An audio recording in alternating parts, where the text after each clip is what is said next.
So smart connected products, they're changing businesses, they're transforming businesses, they're transforming the way businesses manufacture and deliver products, they're transforming the way they maintain them and support products, and they're transforming the way they deliver services.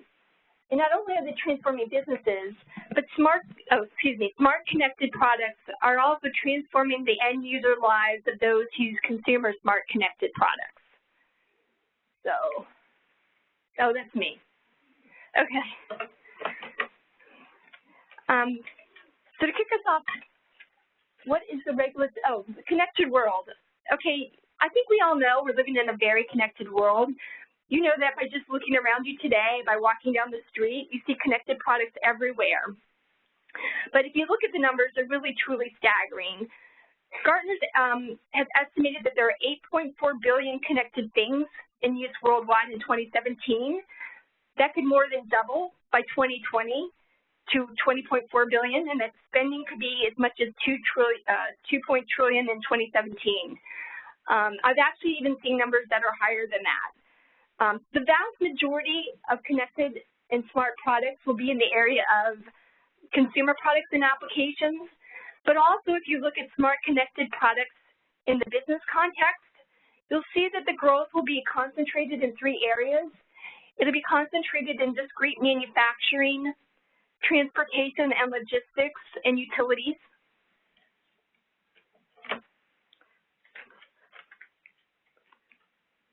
So what's the U.S. legal and regulatory framework? So there's really 3 issues I think about, 3 key issues I think about when I think about connected products. And you heard Brad reference them earlier, at least 2 of them. Data privacy and security. What is the security for the data that's collected and stored on the product and the device? And by the way, if that data were to transport to maybe a cloud environment, what's the data protection in that cloud environment? What are the terms around data collection and use? What are you going to do with the data? What kind of data are you collecting? Are you collecting information about the use of a product? Are you collecting information about the location of the person who's using that device? There's all sorts of data that can be collected. What are we collecting? What are the rights to use it? And what kind of consents have we gotten from the customer whose data is being collected? And the final piece that I'd like to focus on, and you'll hear throughout the presentation, is safety. This is something that's a little bit unique when we talk about consumer products. That as you put these connected technologies into consumer products, there could be real safety issues that have to be contended with. So from the privacy standpoint, I think probably most of you know that in the U.S., we largely regulate privacy by sector, healthcare sector, financial sector, etc. But how are we going to deal with these kinds of issues as we move forward? Legislators are going to have to look at new laws to deal with these new issues in Brad's version of construction ahead. And we're also going to have to adapt existing regulations and the like to these new technologies and the new issues that they raise. So for example, in the autonomous vehicle space, the House of Representatives has already passed legislation in 2017. It's called the Self-Drive Act to put federal regulations in place for autonomous vehicles. You saw Brad's picture up earlier where there's not a steering wheel, there's not a brake, there's not side view mirrors. Why? Because they're not going to be needed for safety going forward.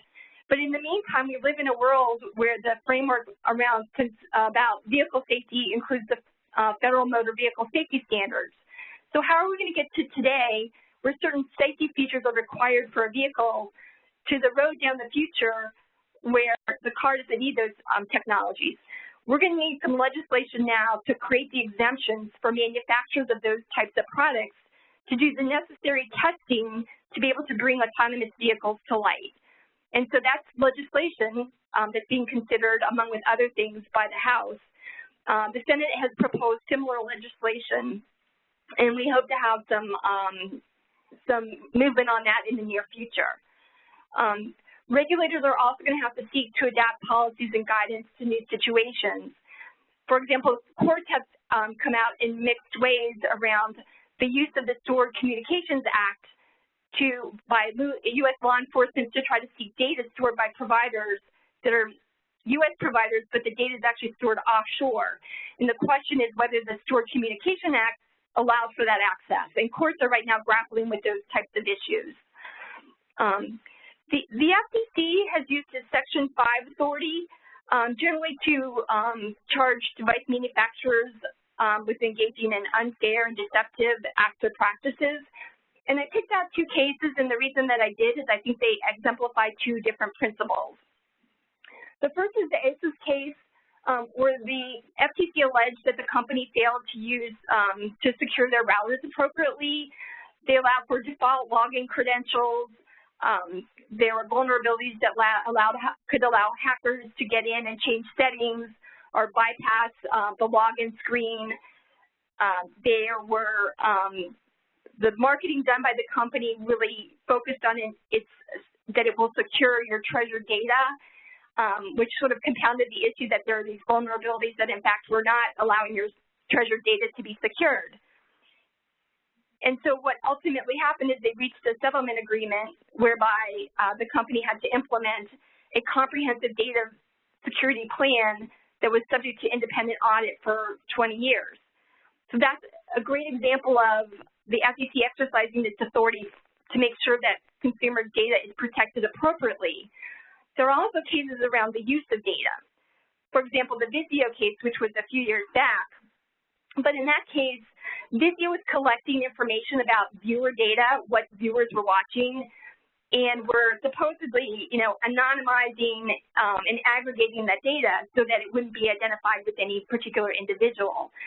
But as we are all learning, as you start to aggregate, as you start to combine data sets, one set of data that's supposedly anonymous and aggregated, when combined with another data set, can be used to de-identify the information and actually track information about an individual.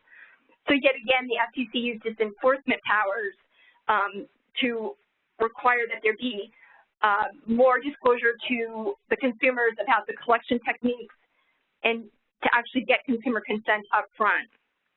And what the FTC really did in that case is they focused on some core principles. And the real core principles, when you talk about privacy, are transparency and consent. And so how do we achieve that? One, we want to make sure that we explain to consumers how their data is being collected and what uses to which it's going to be put. We want the consumer consent before we start collecting data. We want there to be easy ways for consumers to access their options. As I talked about a minute ago, we have sector-specific regulations. Sector-specific regulations not only around data privacy and protection, but now also around security. So let's take, for example, in the healthcare practice, connected devices. So it's becoming more popular that there are connected devices that you can actually have in your home that will track your health data. For example, it may track your, it may monitor your heart rate, it may monitor your blood pressure. So what happens to that data? That data is collected, it's on the device, it's stored on that device. Is that device HIPAA compliant? What happens to that data? Presumably at the end of the day, that data needs to go back to your healthcare provider. But does it go directly from your device to the healthcare provider, your doctor? Probably not. It may go through a cloud solution first before it then goes to your doctor or before your doctor accesses that cloud solution. So are all those environments where my data is passing through, are they all HIPAA compliant? And now what's happening to my data? I'm probably fine that my data gets collected for the benefit of my own health. And maybe I'm even okay if that data gets collected and helps for the collective good in advancing medicine and helping other people and developments in healthcare generally. But what if that data is collected and then retailers want to sell me products? Or perhaps that data is collected and sold to an insurer who now is going to base my insurance rates on my health. Those might be concerning to me. And so when the provider of the service is going to collect that data, they not only have to get my consent to the collection, but the uses to which that data will be put. Then you have things like the NHTSA, the Safety Act. And so NHTSA now has taken the Safety Act, which has been longstanding principle to protect safety defects in vehicles. And they've now said that technologies that connect to vehicles are also motor vehicle equipment. So if I have my phone, and my phone is able to access my car, and if that can control certain driving functions, my phone is now motor vehicle equipment. So what does that mean for how I can track with my technology provider, and what kind of terms I have to have in my contract now that this is potentially motor vehicle equipment? So you not only have the laws to think about, you also have best practices and guidance coming out from all sorts of industries. You have the FTC issuing the post-market management of cybersecurity and medical devices. And one of the key focuses that they talk about is thinking about cybersecurity not only when you implement a solution, but throughout the life cycle. So think about it. You know, you put an automated technology in a car, for example, that car is going to be on the road for, let's say, 10 years. Have you thought through the life cycle and how you're going to protect the cybersecurity and the safety of that product throughout the entire term of that 10 years? This has come out with several different guidances, an enforcement bulletin and automated driving practices that talk about the new issues and challenges with sophisticated technologies related to autonomous vehicles. They've come out with cybersecurity best practices. You also have industry best practices that are out there. So there's a lot going on. You also, interestingly, which I learned from my partner, Joe Pinnell, have various state laws that you have to take into consideration. So let's say, for example, you have a driver and you run a fleet operation. And it's very helpful for you to gather data about the efficiency of the fleet, how long it takes to get to places, how long you need to stop to deliver products or the like. That's probably all very helpful information for operation of your business. But it also may be information about your employee. Maybe they stopped somewhere they shouldn't. Maybe they stayed too long. And so are you invading their privacy by collecting that sort of data? In some states, there's something to think about, the extent to which you need to get consent even from employees to collect that kind of data.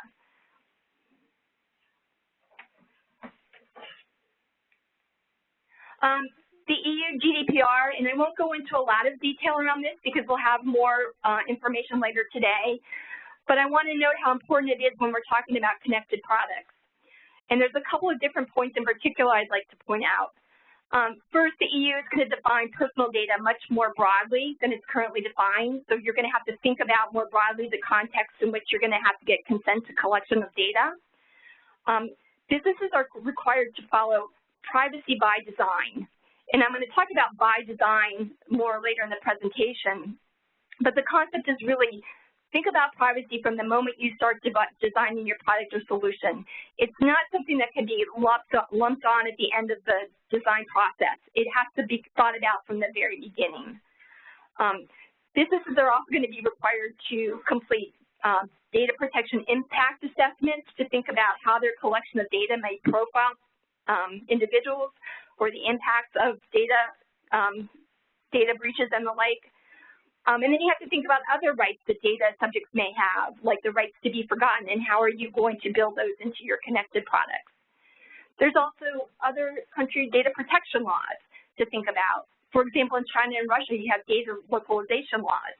Well, if you're selling connected products in those countries, how are you going to make sure that you comply with those laws? Are you going to have a cloud environment that's localized to those countries to make sure that the data stays there and doesn't get transported in violation? One quick case study before I talk about some of the contractual implications, and this is Precision Hawk.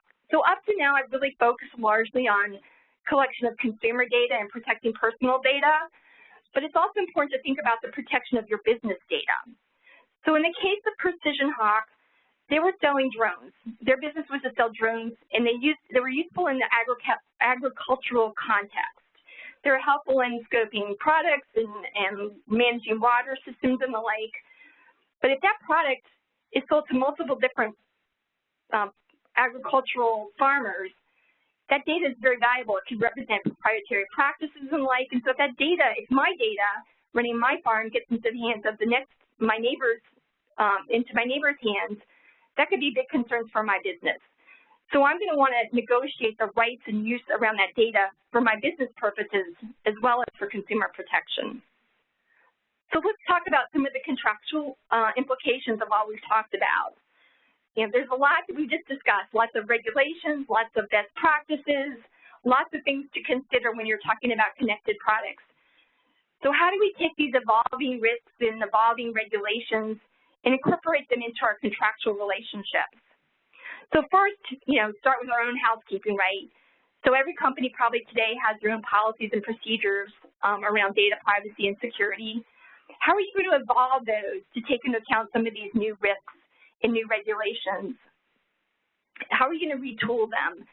How are you going to take the best practices and think of how they best apply to you and your business? Then once you do that, how are you going to deal with that in your contracts?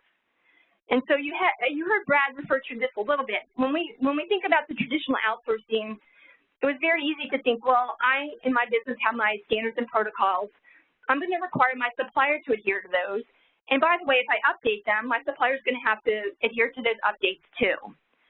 And that probably works with connected products if you're talking about a very customized solution. But a lot of the technologies that go into these products are going to be more commoditized technologies or commoditized technologies that are enhanced for your particular product, but they're going to be used for multiple customers of the supplier. So it may not be possible to get your supplier to agree to adhere to your standards privacy protocols. So what do? Well, you heard Brad talk about cloud solutions, and so you think about what are the mitigation techniques. And maybe in a cloud context, a good mitigation technique is to say, hey, you know what, I'm going to agree, I'm going to look at your policies and procedures up front, and I'm going to agree to them. But if you change them and I'm not happy with that, then I'm just going to terminate and go to the next cloud solution. And that's pretty easy because I can just transport all my data over there. That's not going to be so easy when you're talking about a connected product, because that technology is now embedded into a product that has, as we talked about a minute ago, a life cycle that could be up to 10 years. You can't just switch providers easily in that kind of context. And so what else could you do to mitigate your risk in a contractual context? Well, of course, you want to, most importantly, do your diligence up front, but think about ways you can contract with the supplier to not make any standards less stringent than they are on the effective date. Commit to ongoing post-termination rights in order to maintain your product during that entire life cycle. Oh, you also need to think by design. So you heard me talk about a minute ago in the context of GDPR, it's important to adhere to privacy by design. Security by design, or safety by design, is a long-standing principle in manufacturing of consumer products. Same principle. Think about safety when you're designing up front. You don't wait till the end and lump it in.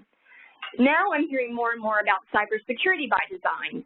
Not only do you need to think about privacy when you design your product and safety when you design your product, you have to think about cybersecurity. So there's really a lot up front that needs to be an inherent part of designing your products.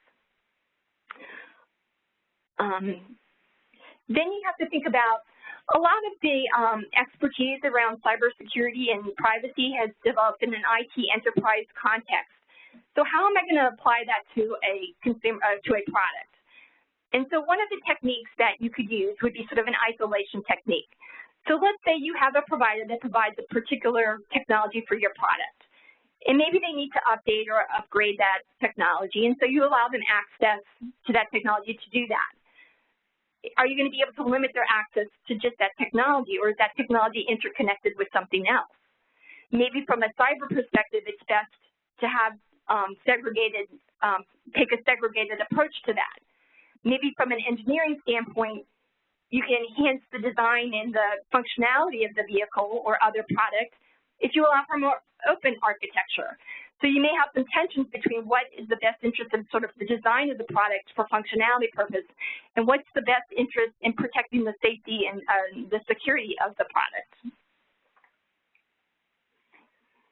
So roles and responsibilities. So you need to allocate responsibilities for monitoring, identifying, and remediating vulnerabilities and risks. So who's in the best position to do that?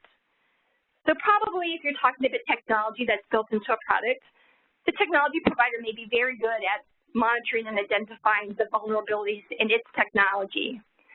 But which party is in the best position to assess the risk associated with that vulnerability? And I'll give you an example. So let's say that you're a hospitality company, and you have technology that allows you from your mobile device to check into your room, and in fact, not only check into your room, but check into it, but actually get into the room to open your door to operate the functions of the room through your phone. Well, let's say there's a vulnerability in one of those technologies. A technology provider may say, hey, there's a vulnerability, let's just fix it, and it's not a huge vulnerability.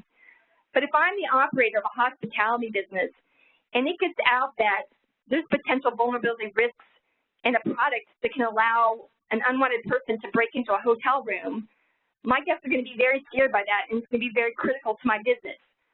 So while the vulnerability may be easily fixed, the risk to my business may be very serious. And so you need to think through that and how you're going to work through those things and how you're going to have reporting of vulnerabilities obligations within your contracts. The by design we talked about, but now we need to think about it also from a documentation perspective. Let's say the FTC comes to you and you need to show that you thought about privacy by design. Well, who designed your product?